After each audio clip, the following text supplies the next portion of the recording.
Olá, tudo bem? Sou Antônio Carlos, presbítero na Igreja Presbiteriana do Brasil, em Bragança Paulista, e hoje nós vamos começar mais uma aula da nossa Escola Bíblica Dominical. Temos usado esse método via aulas via vídeo, por videoconferência, né? E hoje nós vamos começar a aula. O tema de hoje é a mulher Ciro-fenícia ou a mulher cananeia. Antes de nós entrarmos na aula propriamente dito, vou pedir para você se inscrever no canal da nossa igreja. Vai lá e dá o seu like, sua curtida. Nos ajude a compartilhar esse vídeo para o maior número de pessoas possível. Passe para os seus parentes, para os seus amigos, aquelas pessoas que você gostaria que ouvisse uma mensagem da parte de Deus. Ok? Então vamos lá, vamos começar a nossa aula de hoje, a mulher cananeia. Essa história está registrada em Mateus, no capítulo 15, do versículo 21 a 28. Essa história, meus irmãos, é muitas vezes considerada constrangedora, né? Uma mulher estrangeira, sincera, procura a ajuda de Jesus. No início, Jesus a ignora, né? Em seguida, demonstra para aquela mulher um pouco de racismo, insensibilidade com a situação dela, com o sofrimento dela. Depois, para piorar a situação, ela é insultada publicamente. Mas aí no final, ele cura sua filha, mas só depois que essa mulher se dispõe a se humilhar publicamente. Então, é uma história um pouco constrangedora, um pouco difícil de entender. Mas a pergunta é a seguinte: por que essa mulher teve que passar por essa situação tão difícil para conseguir a cura da sua filha? Vamos entender melhor. Nas parábolas de Jesus, meus irmãos, ou nas histórias, está sempre presente a comunidade. E muitas delas não aparece citado diretamente a relação com a comunidade, mas ela é sempre presente, ela está sempre lá. A comunidade que está em volta das histórias de Jesus, ela influencia suas atitudes, ela nos mostra o estilo de vida daquela pessoa, daquela comunidade, né? E nas histórias, a comunidade é crucial para que a gente possa ter um completo e amplo entendimento daquilo que está sendo dito.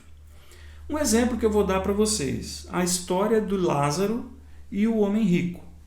Todo dia Lázaro era colocado no portão da casa do homem rico, né? Essa história está registrada em Lucas, no capítulo 16, versículo 20. Isso significa, meus irmãos, que Lázaro ele era um homem muito doente. Ele não tinha condição de se locomover, mas também era um homem muito respeitado na sua comunidade. Então, a sua comunidade, para ajudar aquele homem a quem eles respeitavam tanto, o levava até a porta do homem rico diariamente, todo dia. Então, como vocês percebem, a gente não é citado a comunidade, mas indiretamente a gente leva a entender que essa comunidade fazia parte da vida de Lázaro, certo? Da mesma forma, meus irmãos, na história do filho pródigo, também tem uma comunidade em volta, né? Tem o cidadão gentio de um país distante, que contratou o filho pródigo. Ele era uma figura importante naquele país. Ele era o dono dos porcos, ele quem contratou o filho pródigo e foi a pessoa também que não o pagou. Não é citado esse homem na história, mas a presença dele, sem a presença dele, essa história não tem sentido. Então, por lógica e por dedução, a gente entende que tem uma comunidade ali em volta e que é importante a participação dessa comunidade. Muito bem, meus irmãos. A comunidade que existia na história da mulher cananeia é a comunidade dos discípulos de Jesus. Eles, inclusive, participam do diálogo. né? Então essa é a comunidade que está em volta dessa história. Então, meus irmãos, nós entendemos aqui que Jesus está lidando com a mulher cananeia e também está cuidando e tratando com os seus discípulos que estavam em volta, que foram presenças constantes ali naquela história, foram testemunha ocular daqueles fatos que estavam acontecendo. E vamos ao texto, meus irmãos. O texto diz assim: Jesus partiu dali e retirou-se para a região de Tiro e Sidom. Eis que uma mulher cananeia daquelas redondezas chegou gritando: Senhor, filho de Davi, tenha misericórdia de mim. Minha filha está gravemente possuída por um demônio. Mas ele não lhe deu palavra nenhuma. Seus discípulos aproximaram-se e rogaram-lhe: Mande-a embora, porque vem gritando atrás de nós.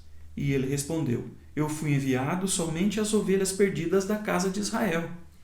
Mas ela veio e se ajoelhou diante dele, dizendo: Senhor, socorra-me. Ele, porém, respondeu: Não é justo tomar o pão dos filhos e jogá-los para os cachorrinhos. Ela disse: Sim, Senhor, mas até os cachorrinhos comem das migalhas que caem da mesa do dono.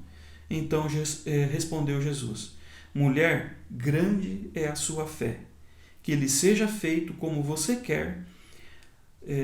Que lhe seja feito como você quer. A filha dela foi curada imediatamente. Muito bem, meus irmãos, vamos entender então essa história, de que trata então essa história, ok?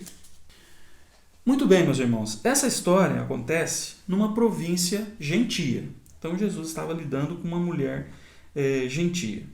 E a mulher começa o relacionamento ali com Jesus com um lamento tradicionalmente conhecido pelos mendigos da época. Senhor, tem misericórdia de mim. Esse é o clamor da mulher. Quando essa mulher se aproxima de Jesus e diz essa frase, Senhor, tem misericórdia de mim, ela está quebrando algumas barreiras. A primeira barreira que ela quebra, ela é mulher, Jesus é homem. Eu já citei para vocês em aulas anteriores que no Oriente Médio, homens e mulheres não se conversam entre si, ainda mais em público, ainda mais com um estranho, né? Eu citei também, e vale a pena relembrar, que os rabinos da época, que Jesus era um rabino, os rabinos da época não conversavam com mulheres nem da sua própria família. Tamanha era a separação que havia entre eles. Então, quando a mulher chega e fala, Senhor, tem misericórdia de mim, ela está quebrando essa barreira cultural, né, de conversar com um homem, né? A segunda barreira que essa mulher quebra é a barreira racial, porque ela é uma mulher gentia que vem pedir o favor de Jesus, né? Meus irmãos, o que levou essa mulher a ter tamanha ousadia de quebrar essa barreira? Porque ela conhecia, já tinha ouvido falar de um Jesus que curava, que fazia milagres, que tinha compaixão de todas as pessoas, independente se era homem, se era mulher, se era judeu, se era gentio, né? Então era conhecido. A mulher cananeia sabia dessa característica de Jesus. Jesus não dava bola para diferenças de sexo, diferenças raciais. A sua compaixão atingia a todos. E a mulher cananeia sabia muito bem disso. E o seu pedido inicial é bem calculado, né? Ela começa dizendo, Senhor, filho de Davi, tem misericórdia de mim, né? Então, meus irmãos, observem aqui que ela não está dizendo assim, Senhor, tenha misericórdia da minha filha. Não, ela diz assim, Senhor, tem misericórdia de mim. Meus irmãos, o sofrimento dessa mulher era muito grande. Primeiro que a filha não tinha condições de entender o sofrimento da mãe, porque a filha era endemoniada. né? Então, o sofrimento dessa mulher era muito grande por conta disso. Por isso ela pede para si. Ela não suportava mais aquela situação de ver a própria filha endemoniada. Outra coisa, a cura da tristeza, da situação dessa mulher, passa pela cura da filha. Então, quando ela pede a cura para si, Senhor, tenha misericórdia de mim, ela está pedindo para duas pessoas, para ela mesma, que vivia uma situação insuportável, e para a sua filha, que estava endemoniada, né? E aí, meus irmãos, Jesus sente uma empatia com as profundas necessidades dessa mulher, né? Os pedidos dela a situação dela era grave, era gravíssima, era insuportável, né? Então Jesus sente assim uma empatia, né, por aquela mulher. E Jesus reage aos pedidos dessa mulher. A primeira reação de Jesus, meus irmãos, é o silêncio. Então aquela mulher chega na frente de Jesus: Senhor, filho de Davi, tem misericórdia de mim. Então, coração cheio de esperança. A primeira reação de Jesus: silêncio. Seria esse silêncio, meus irmãos, indiferença? Ou seria esse silêncio, meus irmãos, rejeição? Ele estava rejeitando aquela pessoa por ser mulher, por ser gentia, né? Então, meus irmãos, antes da gente concluir, né, nós vamos relembrar aqui então, olha, Jesus está tratando nessa situação com a mulher e ao mesmo tempo está formando, educando os seus discípulos. O tratamento aqui são para ambos, a mulher e os discípulos. Então, com aquele silêncio, né, em relação à mulher, Jesus está aplicando um teste nela, né? Primeira coisa, então, com esse silêncio, é um teste, né? Meus irmãos, esse teste que Jesus aplica, ele não tem a intenção de humilhar essa mulher. É a mesma coisa de um professor com relação ao aluno.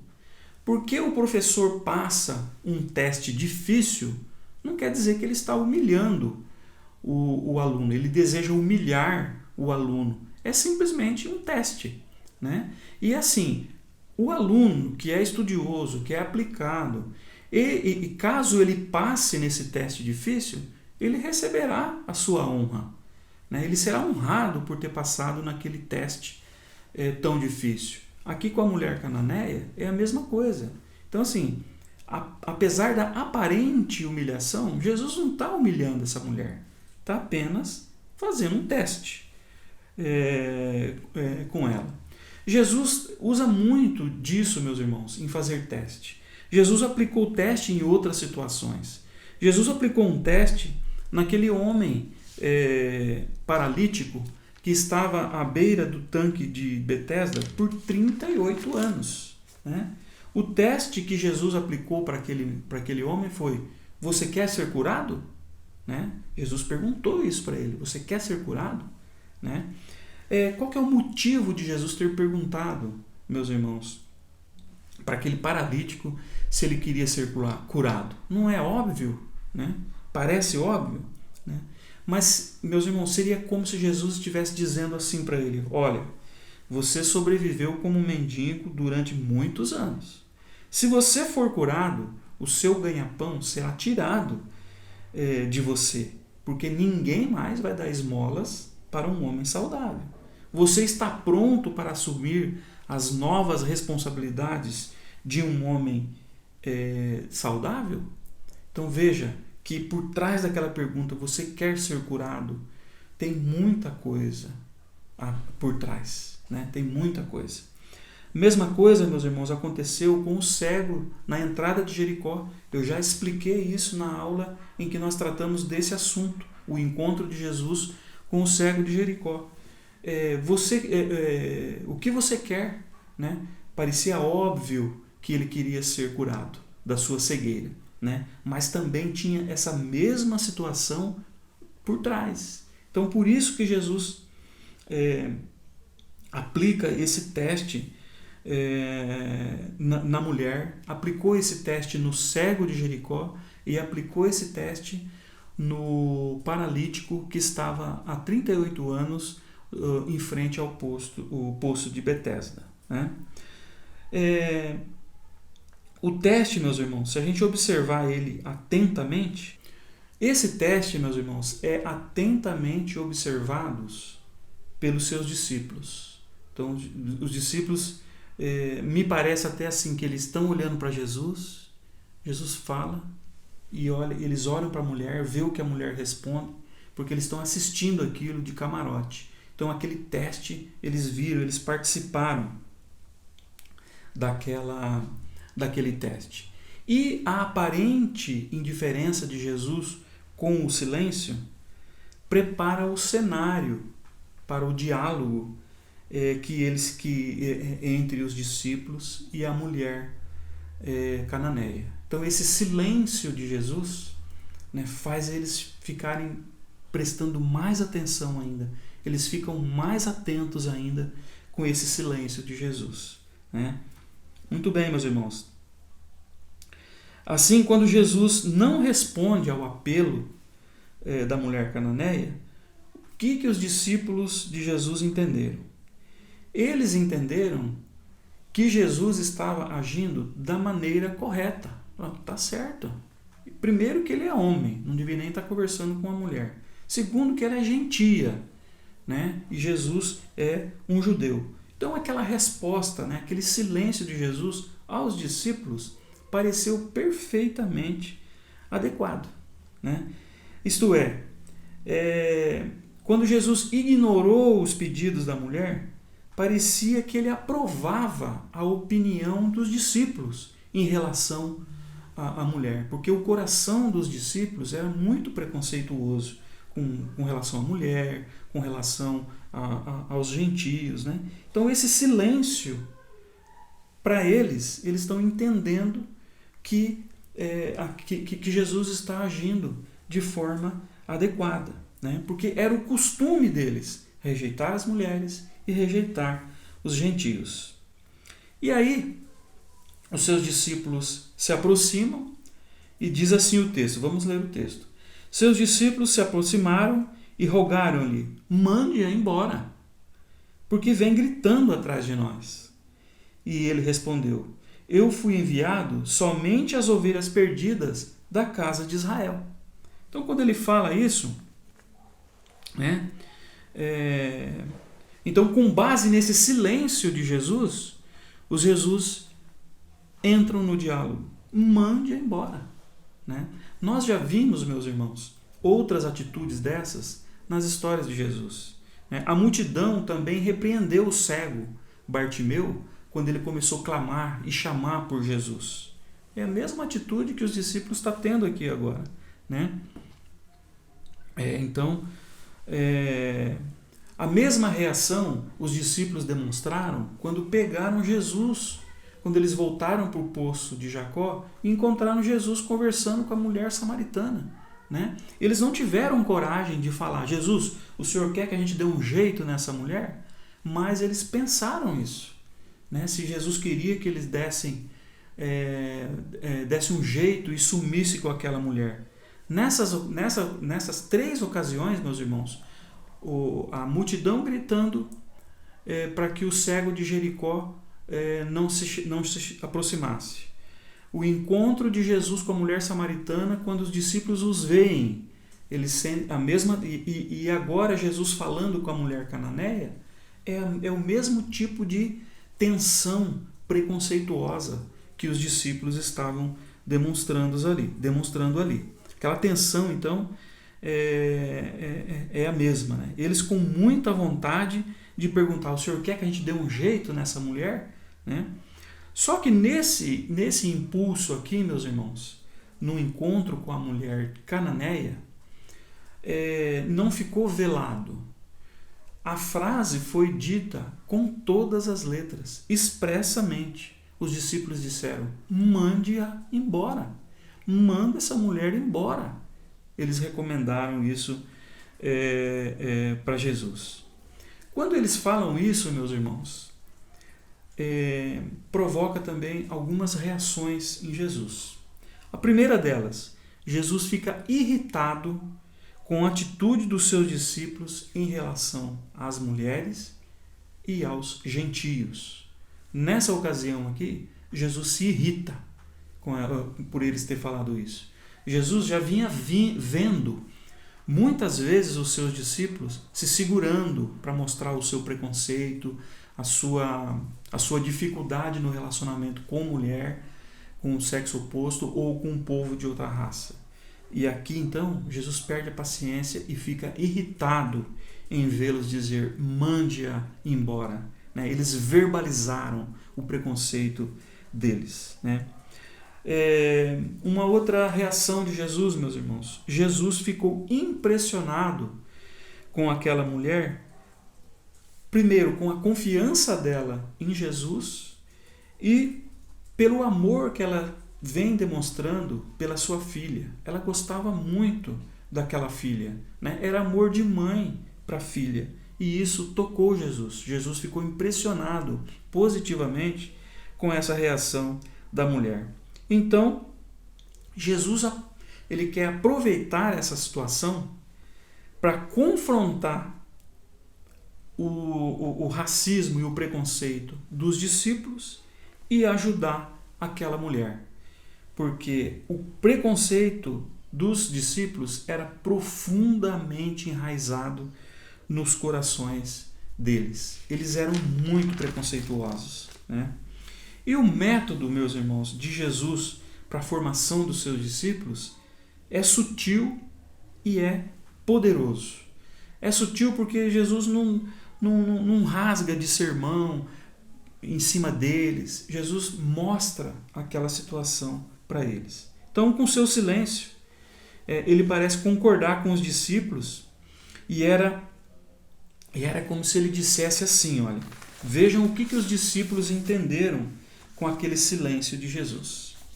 Era como se Jesus estivesse dizendo assim, olha, abre aspas, vou começar ignorando-a, espero que vá embora por vontade própria. Como um rabino que se preze, eu não falo com mulheres, principalmente as mulheres gentias. Se eu falar com ela, todos nós poderíamos ser expulsos desse distrito por uma multidão enfurecida. E é verdade. Se ela persistir, vou deixar claro que o meu ministério de cura é somente para Israel. Assim, ela não terá escolha senão ir embora. Era isso que os discípulos estavam entendendo que Jesus estava fazendo. Então era como se Jesus também estivesse dizendo: é claro que eu quero me livrar dela. Nós não temos tempo para essa mulher gentia, não. Mas isso foi o que os discípulos entenderam. Mas a mulher teve outro entendimento do que Jesus está dizendo. Para a mulher, Jesus estava comunicando: você é uma mulher cananeia e eu sou um judeu. Você é mulher e eu sou um filho de Davi. Você não faz parte do meu mandato. Será que a mulher entenderia essa indireta e iria embora? Será? Ela não foi, porque ela acreditava que Jesus não queria dizer aquilo que ele estava dizendo. E com isso, meus irmãos, ela passa no primeiro teste. Ela não acreditou que Jesus estava dizendo aquilo que estava falando. Aquilo ela estava entendendo, falou: não, isso não pode ser para mim. Cadê aquele... Jesus é compassivo, ele é misericordioso, ele não se importa se é homem, se é mulher, se é gentil, se é judeu. Não é comigo que ele está falando. Não é isso que ele está querendo dizer. E apesar dela ser humilhada com esse silêncio, com essa negativa, ela permaneceu e creu. A segunda parte do teste, meus irmãos, foi rápida. Será que a preocupação dela com sua filha, a confiança era tão intensa? Será que a confiança na compaixão de Jesus, o poder de cura que Jesus tinha, era tão profundo que ela insistiria? Depois dessa aparente porta na cara que ela levou, será que compensa insistir nesse assunto? A sua reação, meus irmãos, foi o seguinte: ela, diante daquela negativa de Jesus, ela veio, se ajoelhou diante dele e disse: Senhor, socorra-me. Que resposta comovente, meus irmãos. Que resposta magnífica. Parece que ela estava ainda com o choro e os gritos da sua filha no ouvido, e ela se ajoelha determinada, resoluta, dentro da sua simplicidade, diante de Jesus, e o que a gente ouve ela dizer é o clamor de uma alma desesperada: Senhor, socorra-me. Será que Jesus vai atendê-la? Ainda não. Ele, porém, responde: não é justo tomar o pão dos filhos e jogá-lo para os cachorrinhos. Jesus aqui, meus irmãos, verbaliza a teologia tacanha dos seus discípulos, que queriam repudiar aquela mulher cananeia. A verbalização, meus irmãos, é compatível, aquilo que Jesus está verbalizando ali agora, aquela negativa, é compatível com os sentimentos e com as atitudes dos seus discípulos, não de Jesus. Jesus está falando aquilo para eles se enxergarem falando aquilo, porque aquilo era o que eles diriam, aquilo é o que eles fariam, né? Meus irmãos, mas é chocante quando isso é verbalizado, quando isso é falado. É lamentável que isso estivesse dentro do coração daqueles discípulos. E quando eles ouvem Jesus falando, eles ficam tremendamente embaraçados em ouvir aquelas palavras tão duras para uma mulher que está ali na sua humildade, se humilhando, uma mulher simples, necessitada de cura, tanto ela como a sua filha, né? Uma mulher que está ali ajoelhada, desesperada, implorando pela sanidade da sua filha, né? É muito embaraçoso de ouvir as suas próprias palavras. E eles entendem que aquilo são palavras que eles diriam, né? E ficaram embaraçados com aquela situação. Um outro agravante nisso que Jesus disse, meus irmãos, é a metáfora que ele usou, né? Essa metáfora de comparar a mulher cananeia com cães é muito forte. Naquela cultura, os cães eles são desprezados tanto quanto os porcos, né? Esses cães eles eram utilizados como animais de... eles não eram usados como animais de estimação como agora, né? Agora é o seu cãozinho bonitinho que você leva no pet, que anda na coleira, que você dá banho com shampoo, que você o alimenta com ração. É outro contexto. Os cães aqui, meus irmãos, nessa época, na cultura do Oriente Médio, era utilizado como cães de guarda. Esses cães eram semi-selvagens. Eles viviam largados, comiam carniça, comiam outros bichos mortos. E eles viviam sozinhos. Eles sobreviviam do lixo. Vocês estão entendendo agora a que Jesus está comparando essa mulher? Né? A situação dessa mulher? Porque você negligenciar uma mendiga é uma coisa. Agora, uma outra coisa bem diferente é usar uma metáfora comparando-a como cães, né? Foi terrível, foi chocante aquilo que Jesus disse, né? Jesus ainda usa a palavra cachorrinho no diminutivo, mas isso não diminui em nada, né? A metáfora, o quanto é insultante aquela metáfora de compará-la com cães. Muito bem, meus irmãos, ao usar a referência a cães, Jesus está tratando e formando os seus discípulos. Para eles, é como se Jesus estivesse dizendo: Eu sei que vocês acham que os gentios são cães e querem que eu os tratem como tal. Mas prestem atenção. É isso que o preconceito de vocês produz.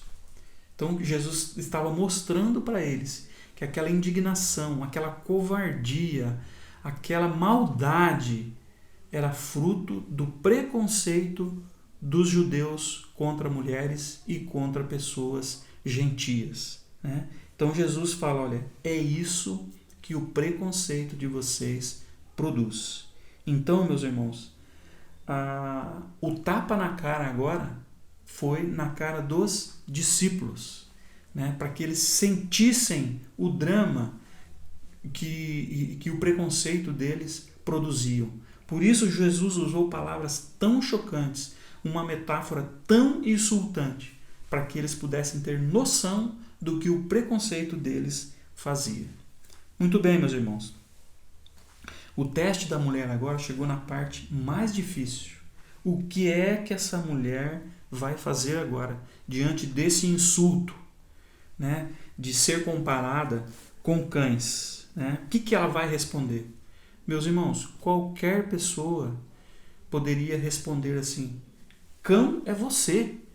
Vai para lá, você e os seus discípulos. Vai você e os seus discípulos com os seus cães, né? Mas se ela fizesse uma resposta como essa, meus irmãos, seria normal, porque o insulto realmente foi muito grave. Mas essa mulher, pelo amor que ela tinha à sua filha, pela sua fé em Jesus e no poder de Deus que Jesus representava, na confiança que ela tinha na cura da sua filha, na confiança que ela tinha na compaixão de que Jesus tinha de todas as pessoas,